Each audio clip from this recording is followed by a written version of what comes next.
টবগুলো কেঁপে কেঁপে উঠছিল। আর আমাদের আশেপাশের 2 বাড়িতে যেহেতু পাকা বাড়ি নেই, তো ওনাদেরকে আমরা বলেই রাখি যে ঝড় বৃষ্টি আসলেই কিন্তু তোমরা দৌড়ে চলে আসবে।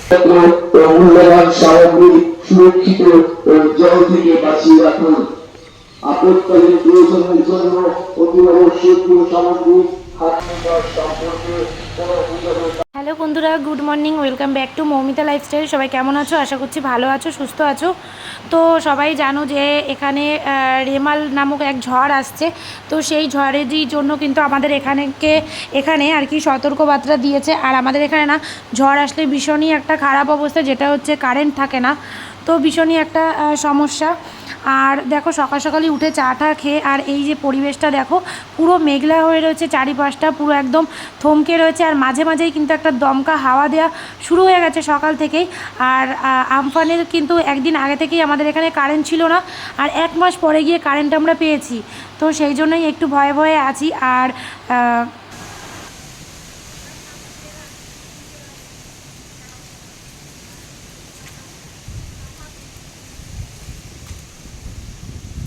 ঝড় শুরু হওয়ার আগেই কিন্তু কিছু কিছু জিনিসপত্র এরকমভাবে গুছিয়ে রাখতে হয়, কারণ কি যেহেতু গ্রামের মধ্যে বুঝতে পারছো প্রচুর পরিমাণ ঝড় বৃষ্টি।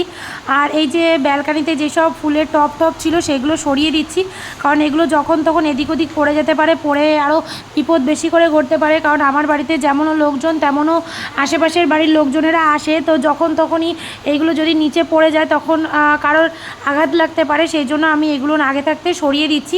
আর সকাল সকাল উঠেই কিন্তু আজকে চাটা খেয়েই শুরু করে দিয়েছি এই সব কাজগুলো। সমস্ত টবগুলো এই যে ব্যালকানির এক সাইডে, মানে পুরো ব্যালকানির একটা কোণাতে রেখে দিয়েছি এইভাবেই আমি, কারণ এগুলো যেহেতু ভারী ভারী টব, পড়ে গেলে অনেক অসুবিধা হবে, সেই জন্য দেখো এগুলো সরিয়ে দিয়েছি। আর যেহেতু এখন আপাতত কারেন্ট আছে, তো সেই জন্য এই যে মোটরের জল যেটুকুনি ছিল ভরে নিয়েছি। আর এখানে তোমাদের দাদা ভাইয়ের 2টো জামা ছিল, সেইগুলো নিয়ে ধুয়ে দিচ্ছি। যাই হোক, হাওয়া বাতাস যেটুকুনি হচ্ছে শুকিয়ে যাবে। আর যেহেতু কারেন্ট যদি না থাকে তখন অনেকই সমস্যা, বুঝতেই পারছো। সেই জন্য এই যে আমার এই যে বালতিগুলো, বড় বড় বেশ কিছু বালতি আছে যেগুলো ঝড়ের সময়তে আমি বের করি, আর এরকমভাবেই ধুয়ে টুয়েতে জল ভরে রেখে দিই। আর ওদিকেও মোটরে ফুল ট্যাঙ্ক জল ভরছি, কিছু করার নেই। কারণ কি কারেন্ট যদি না থাকে বুঝতেই পারছো বাথরুম টাথরুমের দিক থেকে অনেকটা সমস্যা হয়ে যাবে। তো সেই জন্যই কিন্তু এই যে বালতিগুলো ভরে ভরে আমি জল টল সমস্ত কিছু গুছিয়ে রেখে দিচ্ছি, যাতে অন্তত ঝড় বৃষ্টির সময় কোনো অসুবিধা না হয় সেই জন্য। তো দেখতেই পাচ্ছ এই দিকটায় আমি কিন্তু জলের বালতিগুলো সব ভরে ঘরের মধ্যেই, মানে বাথরুমের সাইডে একটা সাইডে ভরে রেখে দিয়েছি। এখানে 4টে বালতি আমি ভরে রেখেছি। আর এরকমই ঝড়ের সময় প্রতিবারই কিন্তু আমি জল টল ভরে গুছিয়ে রাখি। আর তারপর দেখো চলে এসেছি ব্যালকানিতে, যে জামা কাপড়গুলো কেচে দিয়েছিলাম সেগুলো নিয়ে কিন্তু আমি মেলে দিচ্ছি। আর অনেকটা স্পিডে কথা বলছি, কারণ কি আপাতত এখন যখন আমি এডিটটা করছি, এখন আমাদের এখানে কারেন্টটা দিয়েছে। তো আমি যদি এই এডিটটা করে ভিডিওটা তোমাদের সাথে শেয়ার করে দিতে পারি, তো সেই জন্যই আমি এটা এত ঝটপট করে শেয়ার করার চেষ্টা করছি। আর এদিকে আমার গলার অবস্থাও না খুবই খারাপ, জানি না কেন গলাটা বসে গেছে বা ভেঙে গেছে, তো বুঝতে পারছি না। আর ভিডিওটা এখন ছেড়ে দেওয়ার একটাই কারণ যে হ্যাঁ আমাদের এখানেও ঝড়টা শুরু হয়ে গেছে, সেটাই তোমাদের জানানোর কথা। তো সেটাই আমি জানাতে চাইছি তোমাদেরকে, কারণ কি এই পরবর্তীতে কখন কারেন্ট আসবে না আসবে সেটা আমি জানি না, যে পরবর্তী ভিডিওটা আদেও আমি কালকে তোমাদের কাছে দিতে পারবো কি না সেটাও আমি জানি না। সেই জন্য তো দেখো এখানে যেটুকুনি কারেন্ট পাওয়া যায়, তো সেইটুকুনি কারেন্ট যখন আছেই তার কারেন্টটা আর কি ব্যবহার করছি। তো এখানে যেই এমার্জেন্সি লাইটগুলো ছিল, লাইটগুলো, তারপরে ফোন সমস্ত কিছু চার্জে দিয়ে রেখে দিলাম।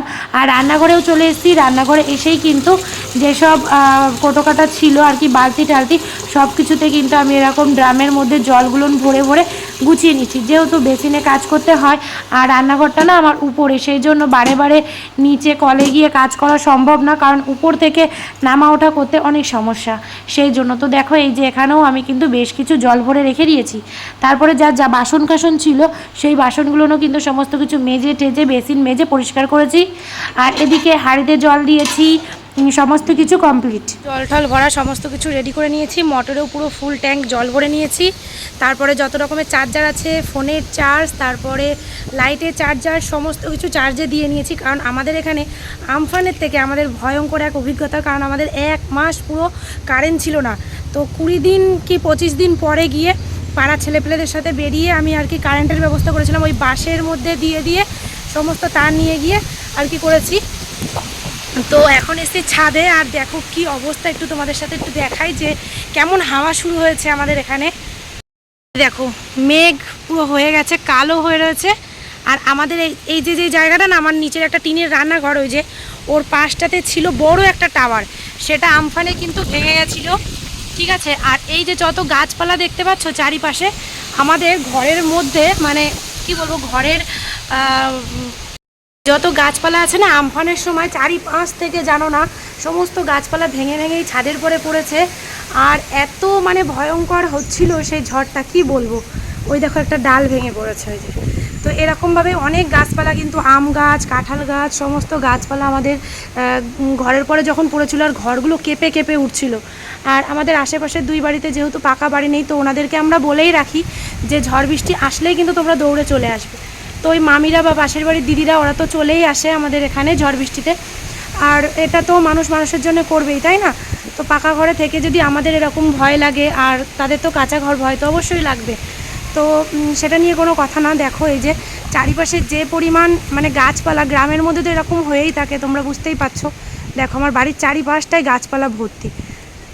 ঠিক আছে, এই সমস্ত গাছপালা কিন্তু ঘরের উপরে পড়েছিল, ওই জন্য ঘরটা একদম কেঁপে কেঁপে উঠেছিল। আমরা সব ভীষণই ভয়ে ছিলাম। আর টাওয়ার, বুঝতে পারছো তো, একটা টাওয়ার পারে, সেই টাওয়ারটা পর্যন্ত ভেঙে পড়ে গেছে। আর এই ঝড় বৃষ্টির মধ্যে নিচে ছেলেপেলেরা গেম খেলছে, ওই যে ওই জায়গাটায়। দেখো জলটা কেমন লাগছে। চলো নিচে যাই, উপরে থাকতে পারছি না, ভয় লাগছে, কারণ যখন তখন এসব ভেঙে চুরে পড়বে। আমি চারিদিকে এখন গোছ গাছ করছি খালি ঝড়ের জন্যে। গ্রামের মেয়েদের কত সাহস দেখো, এই ঝড় বৃষ্টির মধ্যে পুকুরে স্নান করতে নেমেছে। দেখো দেখো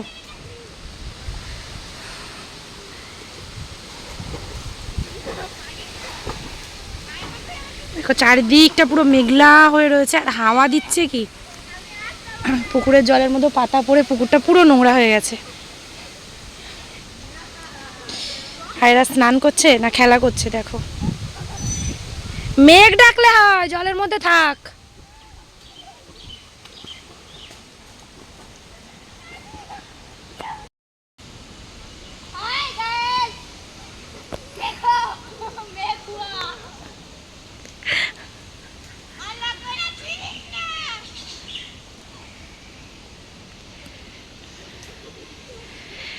তোরে এবার এই ঝড়ের মধ্যে রিখাই পুকুরে রেখে দেবো, থাকবি তুই এখানে। এই আগের বার আমফানে যেন কারা মাছ ধরতে গেছিল।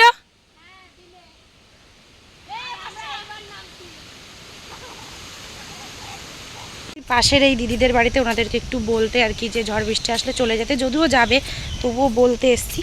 দেখো তোমার এই জায়গাটা আরো বেশি ভয়ঙ্কর লাগে, চারিদিকে গাছপালা। আর এই তো এই গাছগুলোর জন্য বেশি অসুবিধা। আগের বারে আম গাছ ভেঙে পড়েছিল না, মানে ঝড় আসলে চলে যায় না, কিন্তু ডাকা না লাগে। আগের বার কিন্তু তোমার ডাকতে এসে আমরা মরছিলাম। আগের বার তাও পিজুস ছিল, এবার তো নেই, বাড়িতে বুড়ো বুড়ি দুজন, চলে যাবে আগে আগে। চলে এসেছি আবারও বাড়িতে। বাড়িতে এসেই এবার খাওয়ার জলের যে বোতলগুলো, সেগুলো আমি ভালো করে গুছিয়ে নিচ্ছি। আর এই বোতলটা নিচের ঘরের মধ্যে রেখে দিচ্ছি, কারণ কি বারান্দাতেই জলের ড্রামের পাশেই জলের বোতলগুলো সাজিয়ে রেখে দিই। কিন্তু ওখানে যদি রাখি তাহলে একটাই সমস্যা, ঝড় বৃষ্টিতে কিন্তু ওই বোতল টোতলগুলো এদিক ওদিক পড়ে যাবে। সেই জন্য আমি ঘরের মধ্যে এইভাবে বোতলগুলো সাজিয়ে রেখে দিলাম। তো দেখো এখন বাজে 11টা সকাল, আর এই দেখো কারেন্ট পুরোপুরি বন্ধ হয়ে গেছে। যে ভিডিওটা যাচ্ছে সেটা আমি আগে থাকতেই এডিট করে শিডিউল করে রেখে দিয়েছিলাম, তো টাইম মতো চলে যাবে দুপুর 12টার সময়। কিন্তু জানি না যে আজকে রবিবার, তো আজকের ভিডিওটা কখন কবে পোস্ট করব বলতে পারছি না। কারণ কি, যেহেতু কারেন্ট নেই, আর ঝড় বৃষ্টির সময় কারেন্ট যদি না আসে তাহলে তো কিছু করার নেই। ফোনেও তেমন বেশি তো চার্জ থাকবে না, যেহেতু ভিডিও করছি, বা ফোন টোন আসতে পারে। তো কারেন্ট না থাকলে ওয়াইফাইও বন্ধ, বুঝতেই পারছো। তো যাই হোক, এখন বৃষ্টি ঝিরিঝিরি শুরু হয়েছে।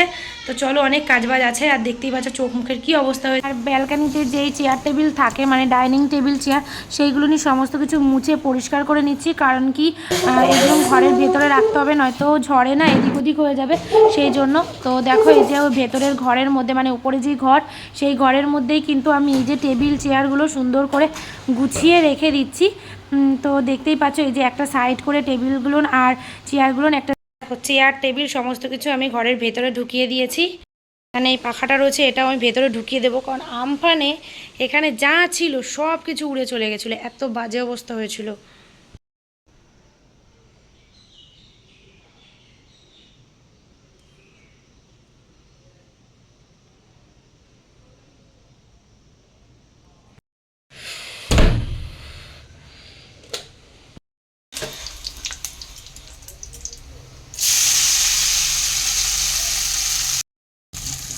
ছেলে একটু চিড়ে ভাজা খাবে বলেছিল, সেই জন্য দেখো এই যেখানে কারি পাতা দিয়ে একটু চিড়েটাকে ভালো করে ফ্রাই করে নিচ্ছি, আর সাদা তেল দিয়ে চিড়েটাকে ভেজে নিচ্ছি, আর ভেজে নেবো একটু পাঁপড়। তো এগুলো ভেজে না ওরাও খাবে, আবার একটু রেখেও দেবো, কারণ যেহেতু কারেন্ট যদি না থাকে তখন অনেকটাই সমস্যা হবে, আর কারেন্ট না থাকলে কিন্তু অন্ধকারের মধ্যে কিছুই করতে ইচ্ছা করে না। সেই জন্য সন্ধ্যাবেলার দিকটা এটা খেয়েও নিতে পারবে, সেই জন্য বেশ কিছু পাঁপড় আর চিড়েগুলোকে আমি ভালো করে ভেজে রেখে দিলাম। অনেকেই ভাবতে পারো ঝড় আসেনি তার আগেই এত কিছু প্রস্তুতি করছো, এত কিছু করছো, তো এরকম কথাটা তোমাদের দাদাভাইও বলে, কারণ এটা কিছু করার নেই, যেহেতু বাড়িতে ছেলে মেয়ে আমাদের 4 জন, তো 4টে ছেলে মেয়ে নিয়ে না বাড়িতে আমাকে একাই থাকতে হবে, ঝড় বৃষ্টি আসুক আর যাই আসুক। ওই তোমাদের দাদাভাই হোক বা আমার শ্বশুরমশাই হোক, ওনারা কোথায় থাকবে সেটার কোনো গ্যারেন্টি নেই, দেখা গেলো কি বাজারেই থেকে গেল, তখন কিন্তু আমার ছেলে মেয়ে নিয়েই আমাকে থাকতে হবে। সেই জন্য আমার অন্ধকারের মধ্যে আমার তো সেইভাবে ব্যবস্থাগুলো করে রাখতে হবে। রান্না বসিয়ে দিয়েছি, এখানে দিয়ে দিয়েছি আলু ভাজা,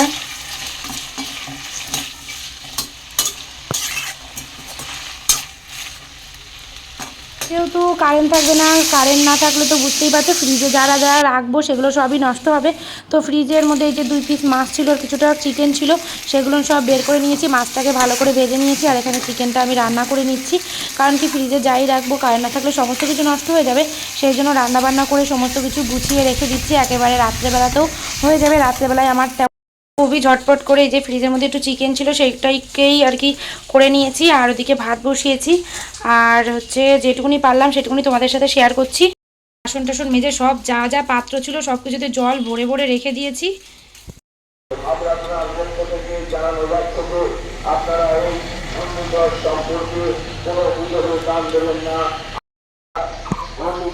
আগে বাড়ির বৈদ্যুতিক লাইন ও গ্যাসের মেন লাইন বন্ধ রাখুন। আপনার বাড়ি যদি সুরক্ষিত না হয় তবে ঝড় শুরু হওয়ার আগেই আপনারা কোন সুরক্ষিত জায়গায় পাকা বাড়িতে আশ্রয় নিন। আপনাদের জরুরি নথিপত্র ও মূল্যবান সামগ্রী সুরক্ষিত ও জল থেকে বাঁচিয়ে রাখুন। আপৎকালীন প্রয়োজনের জন্য অতি আবশ্যকীয় সামগ্রী। তো তোমরা দেখতেই পেলে ঘূর্ণিঝড়ের সতর্কবার্তা দিয়ে গেছে আমাদের এখানে, তো মাইকে করে অ্যানাউন্স করেছে, আর এখন বাজে বিকেল 3টে, মানে দুপুর 3টে বাজে। তো আমি আজকের ভিডিওটা আজকেই এডিট করে হয়তো ছেড়ে দেবো, কিছু করার নেই, কারণ ভিডিওটা অনেকটা বড় হয়ে যাচ্ছে। এরপরে ঝড় বৃষ্টিতে আমাদের এখানে কীরকম কী অবস্থা হবে আমরা কিছুই জানি না, তো তার আগেই আমি তোমাদেরকে এই ভিডিওটা পোস্ট করে দিতে চাইছি, যেহেতু রাত্রেবেলায় ঝড়টা হবে, তো কতটা ভয়ঙ্কর হবে আমি জানি না, তো যেটুকুনি পারবো পরবর্তীতে তোমাদের সাথে শেয়ার করব। তবে আপাতত আমি এইটুকুনি ব্লগই তোমাদের সাথে শেয়ার করতে চাইছি, কারণ আমাদের এখানে কারেন্ট থাকে না, এর পরবর্তীতে আমি আদৌ ব্লগ আপলোড করতে পারবো কি না সেটাও আমি জানি না। তো সবাইকে বলছি তোমরা ঘূর্ণিঝড়ের জন্য সবাই অনেক অনেক ভালো থাকো, সতর্ক থাকো আর সাবধানে থেকো, ঠিক আছে? ওকে বাই বন্ধুরা, সবাই ভালো থেকো।